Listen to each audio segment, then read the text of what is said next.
Welcome to the Filmcast review of Alien Romulus. I'm going to read the plot summary of this movie from the internet. Quote, space colonizers come face to face with the most terrifying life form in the universe while scavenging the deep ends of a derelict space station, end quote.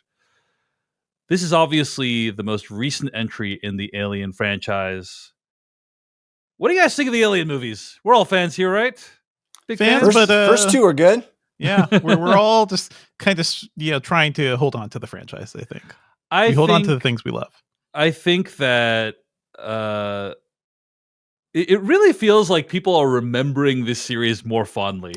It happened to Alien 3. I think it's happening to Resurrections right now, but same thing with Prometheus and Covenant. People are like, there's good. There's a lot of good there. Maybe, in fact, the whole thing is good. I don't know if I agree with some of those. The last 4 movies in this franchise have been received relatively poorly.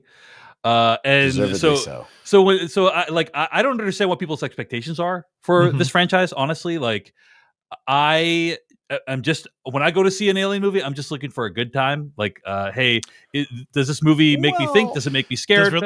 Ridley Scott doesn't want that for us, but yeah. That's hard because it's hard when the first 2 are among the best genre movies ever made. Yes. And you already have, you have a sequel that is in the conversation for potentially a sequel better than the original. Yes. And so it's been proven that you can make another installment in this franchise that is excellent. Yeah. Right. So I think perhaps that's where expectations come from, is when you have, when you have a great sequel as an example already, Let's try 4 times to get it. Let's keep it. Keep going. That's right. I gotta say, I rewatched Alien Covenant, just to see where we were in this movie, and it's interesting. Like, some of the stuff in the movie has aged really poorly, and some of it has aged really well. So, for instance, the CG, it's like full CG xenomorph, neomorph, whatever it's called in that movie, does not look very good, in my opinion. On the other hand, in the first 10 minutes of the movie, they burn one of the characters to death alive, and then literally the next thing you find out is James Franco. And then they eject him out into the vacuum of space. No other movie has done that. So. No other movie has done that, and Congrats. That's some king shit right there. Okay. Anyway, mixed bag is what I'm trying to say of Alien Covenant. Let's talk about Alien Romulus. Devindra Hardor, what do you think of this film? I think this is the best overall Alien movie since Aliens. Yeah. And that's kind of how I felt walking out of the theater. Like, I freaking loved this thing. First of all, I love Fede Álvarez. His Evil Dead remake, fantastic. Like, I was really hesitant about like even doing that, but the way he put his own spin on that franchise was really well done. We all liked Don't Breathe, as I recall. Like, I think this guy just has a real knack for horror filmmaking, for craft, which you see a lot in Alien Romulus. Yeah, I just freaking love this movie. I love that it gives us a new lens on the alien universe. You see more of a colony, and specifically, you see how younger people, like 20-somethings, are kind of dealing with living under the boot of Weyland-Yutani. And I find that really fascinating. The first couple, all the other movies have been pretty much about adults or space truckers or people who've been doing this for a while, and they're just like grizzled and not like young and youthful and want to like break out of the system or anything. I think this movie has a lot of that going for it. You see the perspective of kids who were literally raised on one of these colonies, which is something, the only glimpse I think we've gotten of the colonies. I don't remember 3 or Resurrection that much. I know 3 is set on like a specific planet, but in the Aliens special edition, which I just rewatched with the first Alien, there is like a whole scene set in the colony, from that was built after the first movie. You see kids running around. You see like the life of a colony. I found that really fascinating. This movie has a lot of that. It has a lot of that table setting. It really lets us like builds this world. It feels a little like Blade Runner 2049 at times in terms of like how it really grounds that world and shows it to us. I think it's constructed really well. Once you get to the big action, like I think a lot of those set pieces just feel really good. There's even like a nice nod to Don't Breathe in there. Great leads, Kelly Spiney, David Johnson, who I love. He's in Industry. He was in another rom-com I talked about recently. But I love the characters overall. There are like there are downsides. I think this movie calls back to the originals too much. Maybe you don't need to quote specific lines in your script from other earlier movies, because how does that work? How do they know to say the same things? That doesn't make sense. I think that could have been, easily resolved. And I wish this movie had the time that the first two movies did, honestly, to really let us know these characters. Because aside from the two leads, like you have the pretty boy leader, you have like the girl where something's wrong, you have like the guy who's kind of racist. Like you have those stock elements, but we don't know them as people. And I think that's something that really defines the first two Alien movies. Like these people, when things start going bad, you feel for them when they start like being massacred one by one. So I think this movie misses out on that. Maybe they didn't like trust to give us more time with these characters.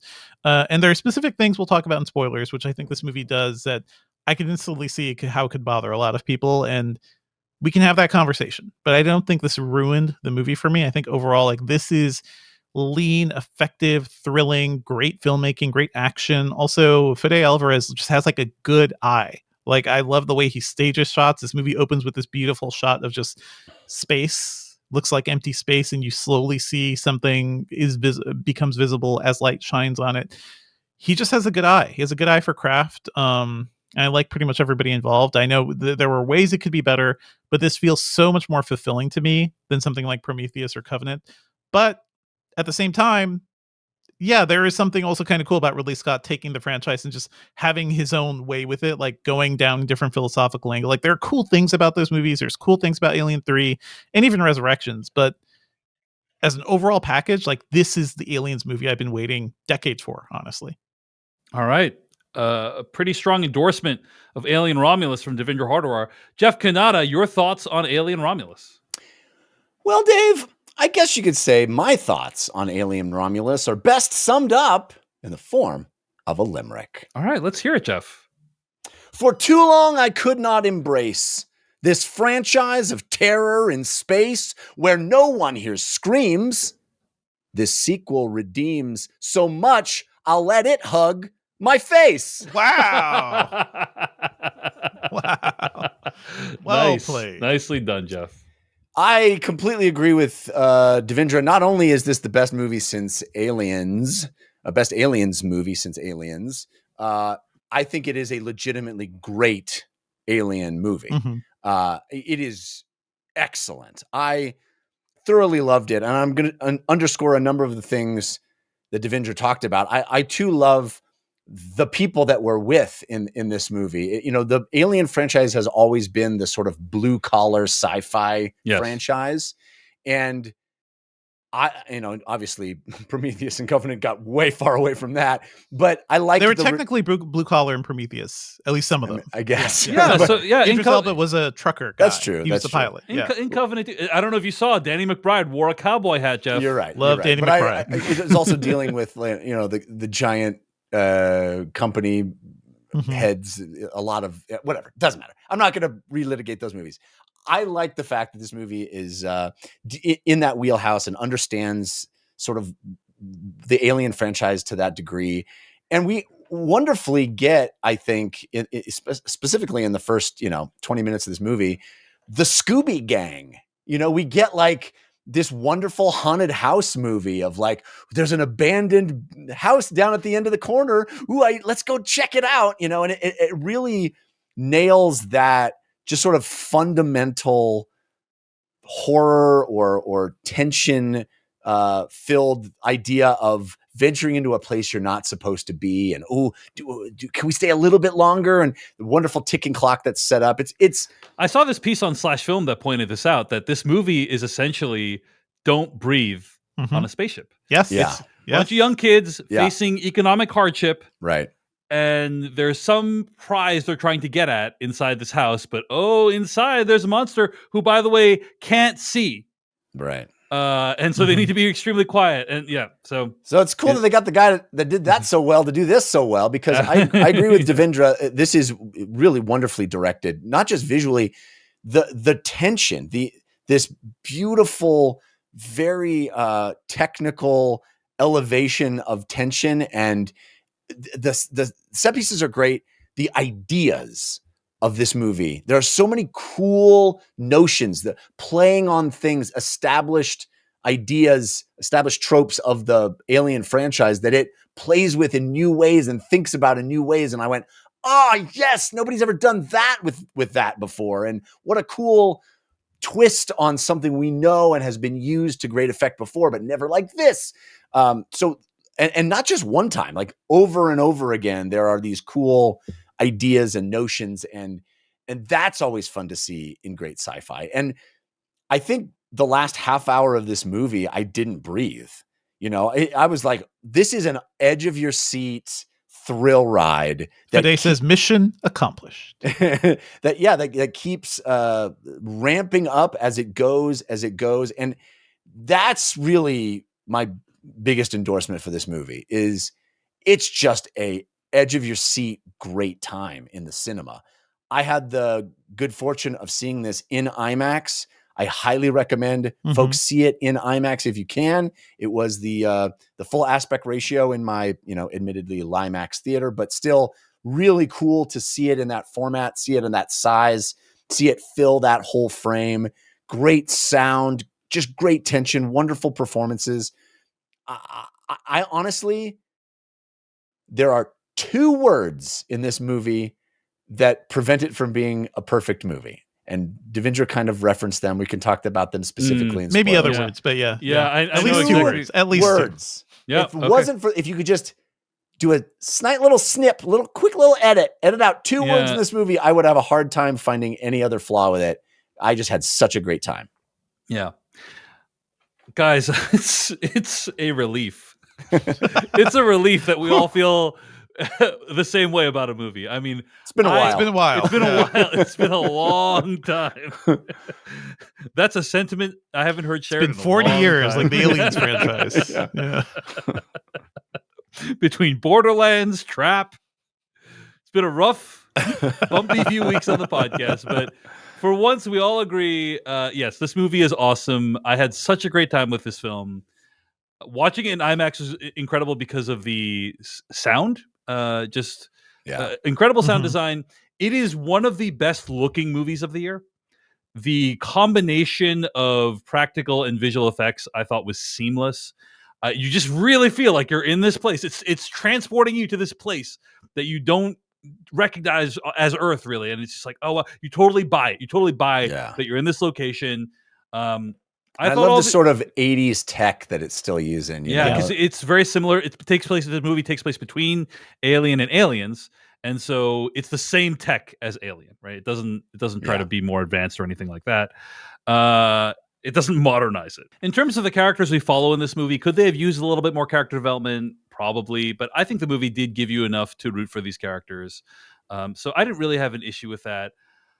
They're a younger group than we see in the original movies, and I personally think that's fine. It's like, hey, I saw a lot of nostalgia waxing poetic. Like, remember when it was just these old truckers, and it's like, it's okay. It's a different generation. It's a different movie for a different, decades later. It's okay to have a different take on this franchise. And they're doing something with that age group too that I think is interesting. Like, if your parents work for Weyland-Yutani at one of these outposts, you're just screwed, right? Your life is kind of screwed. You're trapped there. And then this movie kind of shows like how the company could trap you even further. It's like generational, harm going all the way through here. I mean, we live in a country that I think for the first time in hundreds of years, the next generation is going to be economically worse than the last generation. True, many countries right now. Yeah. Most kids won't be able to own a house. Their lives have been defined by economic and political chaos in the time that they've been around. And so, I actually think it is appropriate to have younger people in this version of the movie as a representative of kind of some of the stuff that Gen Z and Gen Alpha are going through or will face in the future. So I have no issue with the cast or who they chose. And I think Kaylee Spaney is having a great year between. She was Priscilla, right? She's Priscilla and also Civil War, right? I was not joking. She is 11 inches shorter than Sigourney Weaver. That is insane. But also watching Sigourney Weaver in those original films, like just how does this woman even exist? She is just an Amazon, awesome. basically. Yeah. Yeah.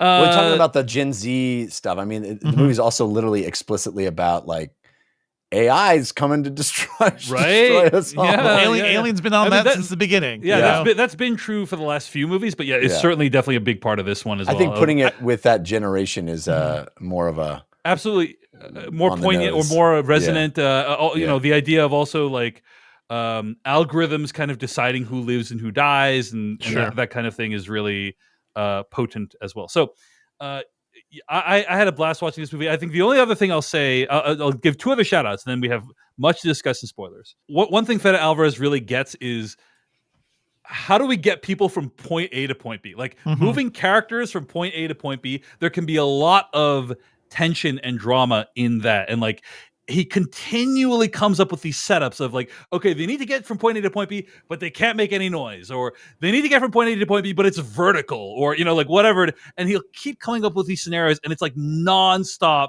scenario after scenario. And they're so creative. And he just milks the tension out of each one of these things. And I think it's so well executed, but that's the one thing that I would say this movie does really well. Also, shout out to Eileen Wu, who is on the poster for this movie. She is the Asian woman that's on the poster for this movie getting face hugged. This is her first movie that she's ever been in. That's you on the poster getting face hugged, baby. Yeah. And, like, it was funny to hear her talk about it because apparently like she did the audition and then Fede Álvarez gave her a call back and like asked her all these questions like, okay, you're going to be surrounded. Are you claustrophobic? Are you claustrophobic? You're going to be surrounded by like these huge things that have lube on them. Like it's like, are you okay doing all this? And like he wanted to kind of like make sure she was okay with all this. Shout out to Eileen Wu. I thought she did an awesome job. Like just like effortless performance. But really I do want to say would have loved more with her character is the thing. Like the thing about, and I just rewatched Alien and Aliens over the past few nights. Like you spend a lot of time with these people. You're at the breakfast table, you're hanging out with them. In Aliens, you're like with the crew, you're seeing them suit up, you see, like you get a sense of who they are as people. I thought she was great, what she was given at least, but I don't know who that character is as a person. Like once shit starts going down, I don't have any growth. There's another character who there's something specifically physical about her. I don't like know other than you are that person with that thing. So I just would give me more time. Like those first two movies you had like over 2 hours of time. You had a lot of time with these people. Yeah. And I think that, you know, this movie is only 2 hours long. It could have been longer, but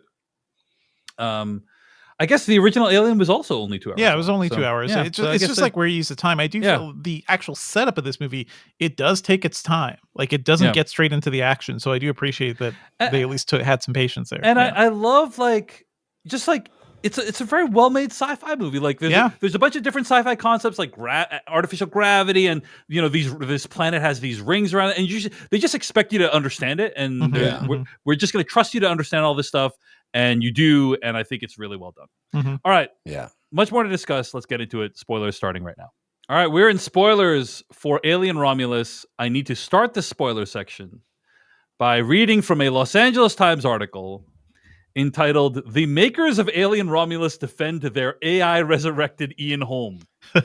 We did it all with a lot of respect. That's the headline of the article. So obviously Ian Holm plays Ash in the movie Alien, a secretly synthetic crew member with ulterior motives. So they brought him back in this movie. They're going to try to do an animatronic, but they ended up not being able to do it that way. But yeah, so how did Ian Holm end up in this movie? Alvarez says the team considered a whole range of synthetics in Alien films. Lance Henriksen, and who appears in Aliens and then Alien 3. Michael Fassbender obviously plays David in Prometheus and Walter in the Alien Covenant. The only one who hadn't reappeared and who we found fascinating was Ian Holm. Alvarez reached out to Holm's widow, Sophie de Stempel, to explain the idea and to ask for her thoughts. Then he discussed it with Scott, who had remained acquainted with Holm throughout his life. Both parties were enthusiastic about the proposition for Romulus. According to Alvarez, in the last 10 years after The Hobbit, Ian Holm felt like Hollywood had turned its back on him, and his widow felt he would have loved to be a part of this. He loved this character in particular. End quote. So that's cool. This is a decision that was made with the support of the Ian Holm estate. I think people can still have objections anyway. That's fine. If you, I'm not saying that should quash your objections. If you still are bothered by it anyway, but I don't think it was just them like cravenly choosing someone who they had the image rights to and slapping it in here. Also, this franchise specifically has always been about like the weirdness of AI and AI creatures too. Like if there is a more, and this isn't really AI, this is like using, you know, large language models and other things to like generate specific images or like modeled specifically like that. It's not like true intelligence, but it is appropriate to kind of like see how this stuff can be applied to something like aliens. Yeah. Honestly, I didn't flinch at this at all. I love Ian Holm, one of my favorite actors when I was younger. I think he still has the record for most performances of Hamlet ever. I could be wrong about that. Anyway, the point is the fact that how we come upon him in this movie, he is already supposed to look odd. Artificial. It's not trying to pass off, you know, a dead person as a living person. It's doing something different. And I think for that reason, it didn't really strike me as discordant in the way that some of the other attempts at this have. I feel exactly the same way, Jeff. Like, I have been bothered in the past when they brought people back to life. Harold Ramis in the Ghostbusters movie, Grand Moff Tarkin in Rogue One. Like, I have not liked those at all, and those have really bothered me. This one is one of the ones that bothered me the least. I think for the reasons you said, the context under which he's found.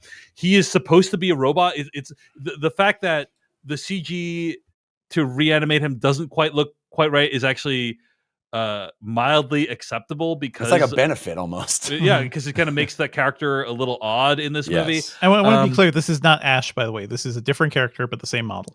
So like the same thing happens. It's the idea being that they're sort of making the uncanny valley into a feature instead of a flaw, right? Right. Because of how this goes down in this movie, you're supposed to feel a little creeped out by it, and so that all of that uncanny valley stuff that you're witnessing is like, oh yeah, that would be weird to have half of a robots talking to you on a table, you know? Yeah. Rook is the name of the new character, by the way. Rook is the name. Yeah. But anyway, so I kind of feel the same way. But I think that what this does point at is a broader issue with this movie, which is that it is, if you are just a random person walking in off the street and you have no idea what alien movies are and you just watch this movie, I think you'll have a great time. A lot of the complaints I'm seeing online are people who are like really diehard Alien fans, and they see all the ways in which Alien Romulus references the other Alien movies and find it to be occasionally distasteful. Sometimes it is very, very overt too in gross ways. It's super overt, and I understand why. And obviously, the biggest issue, I think, Jeff Canada, you and I have the same exact thing, is at one point towards the end of the movie, right? Andy shoots down one of the xenomorphs and says, "Get away from her, you bitch." Pause. Well, he says, "Get away from her." Pause, as if the audience is waiting for it. You bitch. Well, like, get away from her. Just get away from her. That's all you need. That's all you need. Or just don't. That's all. We did it. We all sat there and filled in the same, and we went, "Oh yes, you understood." Or and get away from her makes sense in that context. Create a new catchphrase. Andy's catchphrase. Right. Give us like something the thing that really bothered me is we have no setup for Andy saying something like that. Why would he ever do that? Why would he ever say something like he's speaking a line that in the world of the Alien franchise is spoken by someone who he doesn't know and is going to. This is not the Terminator and Terminator 2 learning what "Hasta la vista, baby" means. Right. That is setup and payoff. It's literally breaking the fourth wall. Yeah. He almost winks at the camera when he does it too. You know, Patrick Tomaso, very talented YouTuber and filmmaker. He said this would be like if Ryan Gosling in Blade Runner 2049 said all these memories lost like tears in rain line. I don't know about that. Like that would be painful. That would be painful. It would be painful of that level of like this character has no reason to say that phrase in that way. You don't need to literally quote your predecessor. And the thing that's so frustrating about it is that you accomplished what you wanted. Mm-hmm. Get away from her. Yeah, right. ... Yeah, you did it. Yeah. We all got did the it. reference. Everybody's like, yeah, I remember that part when Right. Gotta finish it. And then he has to like hit the nail on the head, right? Why? In a way that doesn't make sense for and they could have set that up to Andy's malfunctioning. He's saying all these random swears. He's saying bitch and cunt and all these things, and then when that line comes up, it's like it all plays. Here he goes. They don't set that up at all. So it's like, what are you doing? It does come out of nowhere. Baffling. The thing is, like, I'm not so hard on directors, like kind of not quoting, but referencing the things they grew up with, right? Because what we're doing now, like with Abrams and Force Awakens, and with a lot of these things, like people grew up with these movies. This franchise is 45 years old at this point, so you can't not take the lifetime you spent with it away. So I think like it's reasonable that they have a certain fanboyishness. Spielberg is fanboyish about the stuff he grew up with. That's why he wanted to make West Side Story. Like we all are kind of built up of everything we've experienced. I mean, American Graffiti is that too. George Lucas it's the same thing. Yeah. But there's a difference between referencing and quoting. Yes. Don't quote. Right? No quotes. Don't quote. Don't quote. Reference. Reference. Wink. It's such a for a movie that really is hitting on all cylinders and not making missteps like that, in my opinion. Yeah. To have that just glaring moment of just like, why? It's an unforced error. Yeah, it's a self-inflicted wound. Yeah. Wow. But a lot of people were saying that on everything today. We are feeling great. A lot of people were saying that about Rook as well, too. Yeah. Like you didn't have to do this. And the other thing is, I think this goes back to like the Cameron film grain thing. Ridley Scott's the producer on this movie. Fede Álvarez has been like working this stuff for a while. He talked to Ridley Scott about, should we bring Ian Holm back?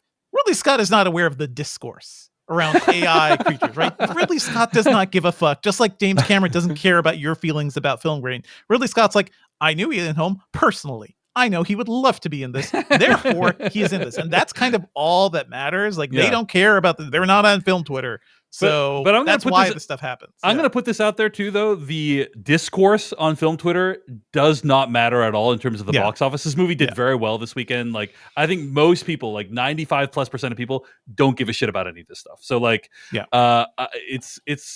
Ridley Scott's probably right in that regard. They could have had some new actor play the half android in this movie. Yeah, it would have been perfectly fine. Yeah, I thought it was legitimately cool that it was Ian Holm. I really did.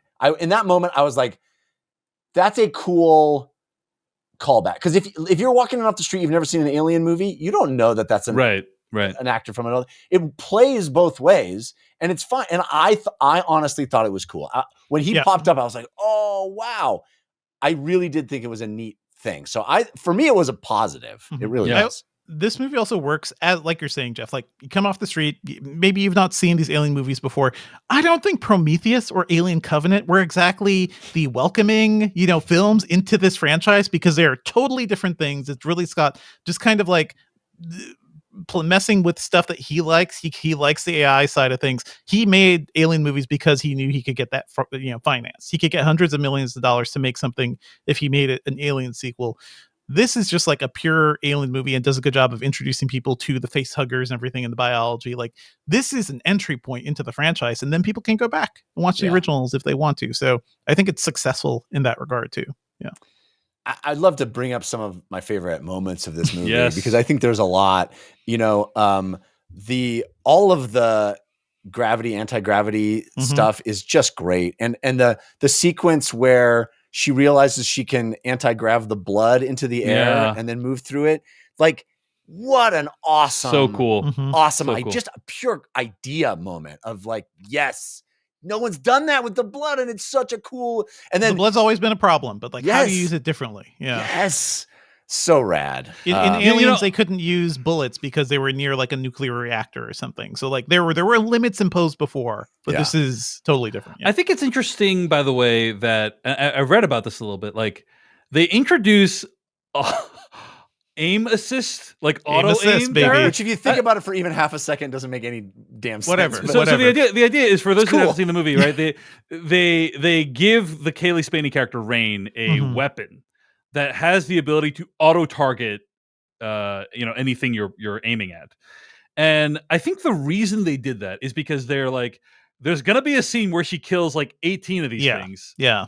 And then she's going to need to navigate through their blood. And he's like, let's not have people ask any questions of how she was able to kill 18 of these things with no problem. She's just a kid. Right? Because she's just a kid. She's like very young. She probably doesn't have experience with these weapons, right? So it's like, and I thought that was, such a cool solution. Yeah. It didn't bother me at all. I think it's like, oh yeah, that's cool. I think that's kind of cool. If you consider what's going on with that gun for any prolonged stretch, you're like, there's some problems, but it's awesome. And it's also like, there's kind of a, as a video gamer, I was reminded of like, aim assist bots, cheat bots that you can cheat bot. It's a cheat bot. Yeah. It's such a cool notion. And the physicality of it, the way it like pushes off your shoulder to get right.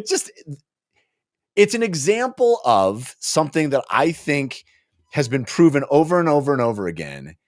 If it's cool enough, it kind of doesn't have to make sense. Right. You can get by if it works in the context, if it doesn't feel like it's shoehorned in and it's actually a neat idea, nobody is going to poke holes in it because they don't want to. It's interesting to consider. They had to make the trade-off. Is like, what are people going to have more trouble believing? Right. That there's this magic gun that like can shoot anything you want, or that rain can kill a bunch of these things no problem in like 5 seconds. Like, which one of these things are people going to? And they made the trade off. They're like, let's have the magic gun instead. Well, I don't think the technology is not that unbelievable. This is a society where they're traveling to distant planets. They have cryo sleep. Like we can aim assist guns. We can build that right now. Actually, well, but I think it's not even as simple as what you're presenting, Dave. It's like, either you come up with a novel idea we've never seen, or you present something that we've seen in every movie, and now, the hero can do the thing very well. That's the trade-off, is like, instead of just presenting the thing as we've seen it before and asking us to swallow it yet again, we give you a novel solution that's actually kind of neat. And so the audience is like, I'll embrace that. Yeah, I do think this movie respects the audience maybe a little more than Prometheus and Alien Covenant did, because we've talked about how irascible Ridley Scott can be. When we talked to Damon Lindelof way back when, he hinted that a lot of the problems that happened in Prometheus was just like, listen, if Ridley Scott asks you to do something, you're going to write what Ridley Scott asks. So why are scientists taking off their helmets? Why are they playing with these weird creatures you shouldn't trust? Because I told you to write it. Because I told you so. Because I'm Ridley Scott, and this is what happens. It's like Kendall Roy voice, because Ridley Scott told me to. Basically. So, you can basically be like, shut up and just enjoy the movie to a certain degree. I think maybe sometimes Ridley Scott does that a little too much, whereas this time it's like, aim assist gun. Yeah, totally down with it. Before we end, by the way, I want to really, really shower some praise on David Johnson, who I think is fantastic in this movie, because he's an android who has to be both like kind of broken, kind of childish, and then flip on a dime to be like, I am super sentient, super capable. Well, we all know that becoming British makes you both smart and evil, right? This is true. That's just the rules in movies. So it's the rules. That's how it works. The rom-com I was thinking of, by the way, was Rye Lane, which I think you can stream on Hulu right now. But he is so good in everything, and just the imagery in this movie. The moment where he is rebooting and his eyes roll back, and you see the Weyland-Yutani logo, just like beautiful. Note to the designers of the Weyland-Yutani android: when you're doing a system update and reboot, maybe choose a less terrifying pose. When everybody's in their home with their personal android, it's just going to go. This would be like if you're like PS5, every time it updates, it puts like the Slender Man on the TV or something. You're like live that. streaming, your android's in the background. It just screams while it's updating. Why are you doing it like this? This doesn't make any sense. Okay, we have to talk about the ending. I mean, this is the first time I think we really see what appears to be a human engineer xenomorph hybrid, basically, of this type in these movies. Well, it's like straight up human xenomorph hybrid. Didn't Resurrections had like a thing with the skull face, right? Right. Yeah. There was a thing, and that was like Ridley DNA plus something else. Like, man, Resurrections really went places. I don't think it looked like this though. It didn't look like this, and that was like a skull. This thing is freaking tall, man. Yeah, this thing is like super engineered, Dikembe Mutombo like level. Like, get that xenomorph in the NBA, dude. It's gonna be sick. I thought the whole final sequence. I thought the whole final sequence was awesome. Like incredible, dude. Skimming over the freaking Yes. rings. right. Yeah. So awesome. The best part is when she does the explosive decompression, and then she's like hanging on by the rope. Yeah. All the sound goes away, and then you still see the space station in the background exploding from like 10 minutes ago. That Great was like stuff. the last set piece that we did from 10 minutes ago. And then the guy comes back for one big jump scare. So Was rad. Alien the first movie to do, you think it's all good? And then, oh no, you get another 10 minutes. That guy's back. And I love it when a horror movie does that. I think The Ring does that as well, but that has become like the Alien thing. You think it's all good, and then you gotta keep going. This is what a wonderful way to do it in this movie. I wish I knew more about that pregnant girl. I wish she was a character. Convinced that was going to be the sequel setup, that we were going to Yeah. end with her pregnant, some kind of and then dun dun dun. Tune in next time on the next movie. But no, we get a whole freaking another 20 minutes of an awesome movie. Yeah, I do wonder what is driving these creatures at some point. Like the alien's like, okay, fine, so survival, you got to destroy everything. This thing was just born. What my purpose in life is to fuck everybody up. Basically, well, no, he just my wanted purpose is to he wreck just wanted to fools. nurse. Yeah, he was just going there to get some sweet mama's milk. But then what else? Well, then like, the lady time comes to and wreck attacks shit. him, and so he's got to kill her. Yeah. Defending the alien monster, Jeff. Yeah. Wow. Yeah, He's yeah. just Jeff a is little baby. He's just a baby. He's just a giant baby. Listen, you and I have both experienced angry babies. Definitely. This is very much feeding baby. The end sequence, honestly, I thought it was actually kind of it's a reference to probably multiple Alien movies, but having just seen Covenant, it's very similar, where they do this big adventure on land, they get away from the xenomorph, then they go back to the ship, and you think, oh, they're all safe. But then there's a xenomorph on the ship that they need to deal with, and they do it by sucking him out into the vacuum of space, as well in Alien Covenant as I know they did in, I think, Alien 1 as well, right? Yeah. So I do hope, like, I don't know if you guys have seen the concept art for what was going to be the real sequel to Prometheus, like where you actually go the engineer home plan and everything. I hope at some point, like, we get to see that stuff too. I think that, like, a high-minded version of this universe can exist alongside with this stuff too. I'm just glad we got this movie, really. It's so good. And I don't know. I don't know if I agree with that. I mean, there would be something cool to see that. But what's great about the Alien movies, or at least the first two, and then this one picks up that baton, is the sense of isolation and not having the rest of the universe be specific. Sure. Letting me.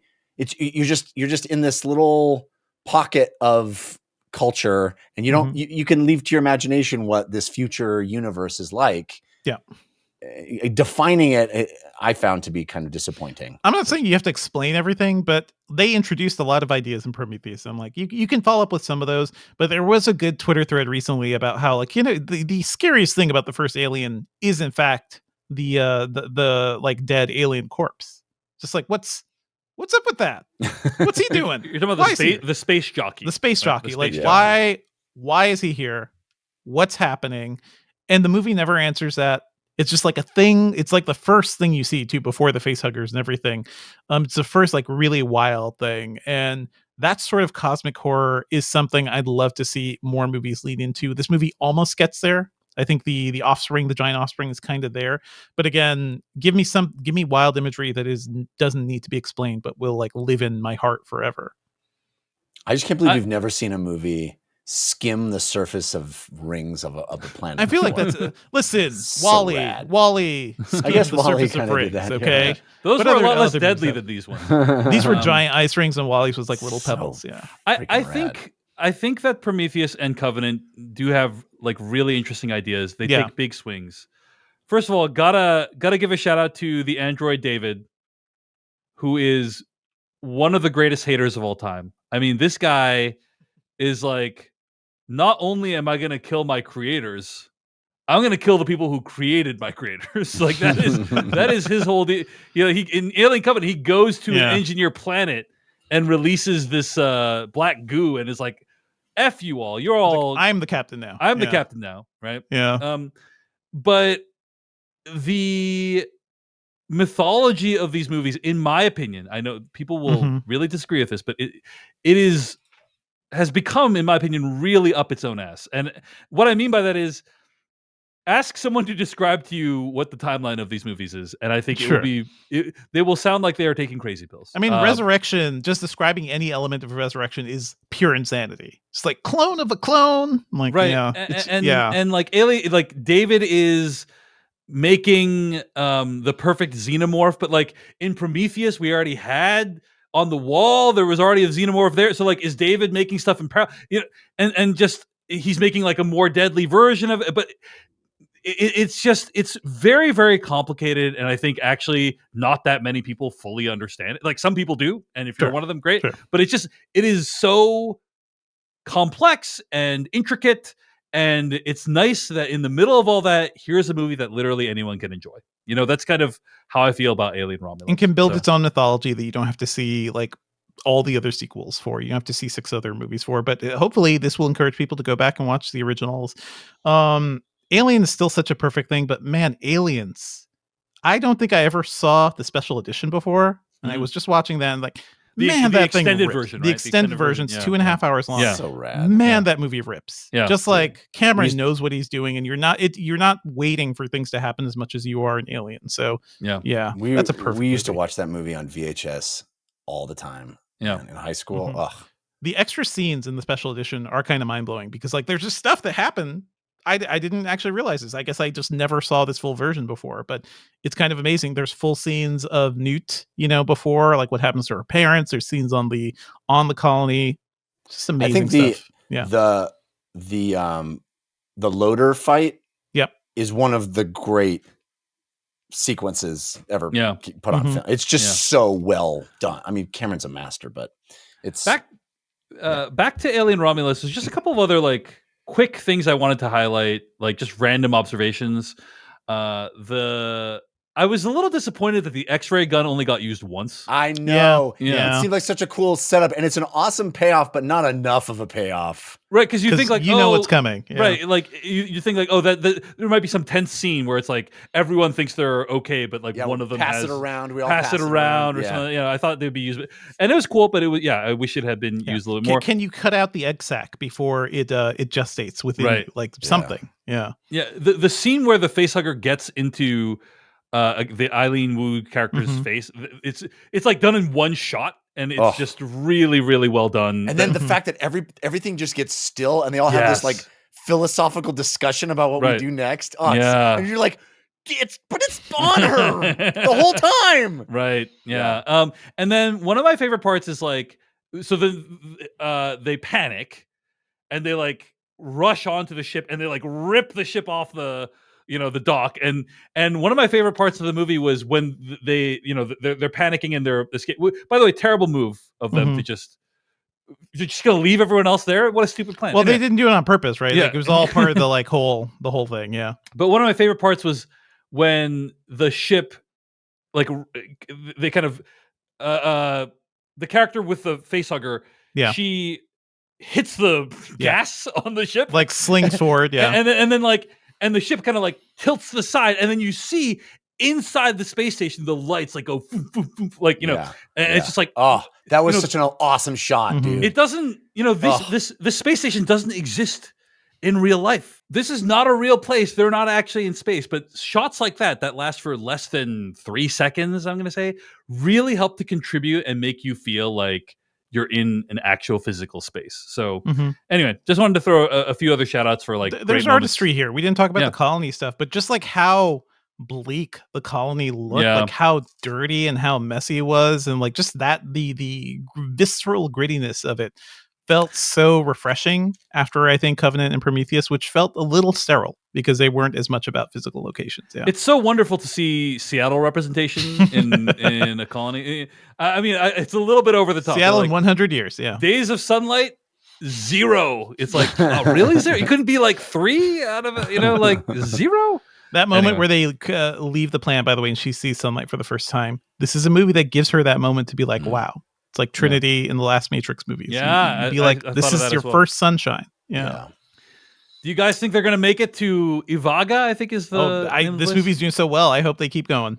Give us more. Yeah. I would love to see this director get another swing at this franchise. It's and everybody go back and watch Evil Dead. Like that is how you remake a classic putting your own spin on it. Yeah, absolutely. All right, try not to quote. What a picture! What a had picture. a great time. And yeah, don't quote, please. Literally cut two words out of this movie, and I have no problems with it. Yeah. At the end of the day, it is really impressive that Fede Álvarez made a movie. Thank you so much for watching this video of the Filmcast. Check out these other videos that we have available, and be sure to hit like, subscribe, and hit that bell icon to get other videos from us in the future. You can also go to thefilmcast.com to catch all of our audio podcast versions of all of our episodes. And support this podcast at patreon.com/filmpodcast, where you can sign up for ad-free episodes and exclusive After Darks. Thanks so much to everyone who makes the Filmcast possible.